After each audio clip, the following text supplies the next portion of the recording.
Di suatu siang gue melihat motor terparkir di depan salah satu perusahaan logistik Indonesia yang sering kita pakai sewaktu kita belanja online. Pada saat melihat motor itu, pikiran gue terbawa ke mengapa orang mencuri kendaraan bermotor atau mencuri sepeda motor dalam hal ini. Karena sebenarnya motor ini juga kalau dijual ya jelas harganya di bawah harga pasar. Dan juga akan jadi kesulitan bagi pembeli motor yang dicuri tadi, karena di dalam motor ini juga terdapat nomor rangka, nomor mesin, nomor STNK, tentunya yang terintegrasi dengan data-data di kepolisian maupun juga data-data di dinas-dinas lainnya yang terkait. Sebagai contoh yang bersangkut paut dengan perpajakan dan juga administrasi lainnya. Jadi si pembeli motor yang dicuri tadi secara tidak langsung juga tidak akan pernah bisa mengurus administrasi dari kendaraan yang dia beli lewat pencuri motor tadi.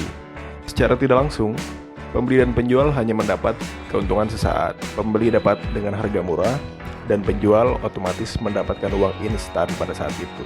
Tapi sebenarnya jika dimatematiskan, keuntungan yang didapat tidak pernah sebanding dengan ganjaran yang diterima. Keputusan singkat yang diambil tadi meningkatkan presentasi bagi para pencuri untuk hidup di balik jeruji besi atau menikmati sekolah khusus. Meskipun bisa jadi mungkin setelah tindakan kejahatan yang mereka lakukan pada saat itu, mereka masih bisa bebas berkeliaran melakukan kejahatan-kejahatan lainnya karena mereka pergi, mereka kabur, sehingga diperlukan waktu untuk penegak hukum bisa menangkap mereka. Padahal pencurian atau mengambil barang yang sebagian atau seluruhnya itu milik orang lain bisa terkena ancaman pidana penjara 5 tahun, atau pencurian dengan pemberatan, mencuri ternak yang dilakukan pada malam hari yang dilakukan lebih daripada 2 orang, membobol pintu, itu memiliki ancaman penjara 7 tahun lamanya. Kalau ada percampuran di dalam perbuatan tadi,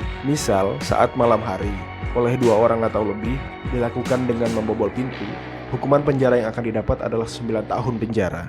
Jika pencurian dilakukan dengan ancaman kekerasan, juga menyebabkan seseorang akan dipenjara selama 9 tahun. Jika melakukan pada malam hari, dilakukan oleh 2 orang atau lebih dengan membobol pintu dan menyebabkan luka berat dari korban, maka diancam penjara dengan hukuman penjara 12 tahun. Jika menyebabkan kematian, dihukum penjara 15 tahun sampai dengan 20 tahun. Teringat di suatu persidangan yang pernah gua lihat, terdakwa ini baru bebas 1 minggu dari penjara. Setelah bebas dari penjara, dia melakukan pencurian, yaitu mencuri HP yang jika dinominalkan sebenarnya tidak lebih dari 3 juta rupiah. Alasan dari terdakwa tadi adalah faktor ekonomi. Terdakwa tadi bersikeras memohon keringanan dari Yang Mulia Hakim untuk diberikan keringanan karena posisi dia sebagai tulang punggung keluarga.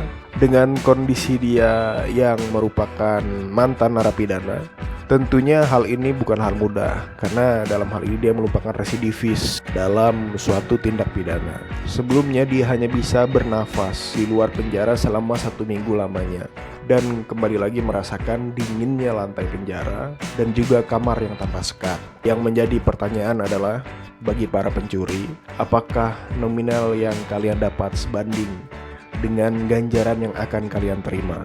Karena sepersekian detik keputusan yang kalian buat bisa berdampak sepanjang hidup di dalam kehidupan kalian.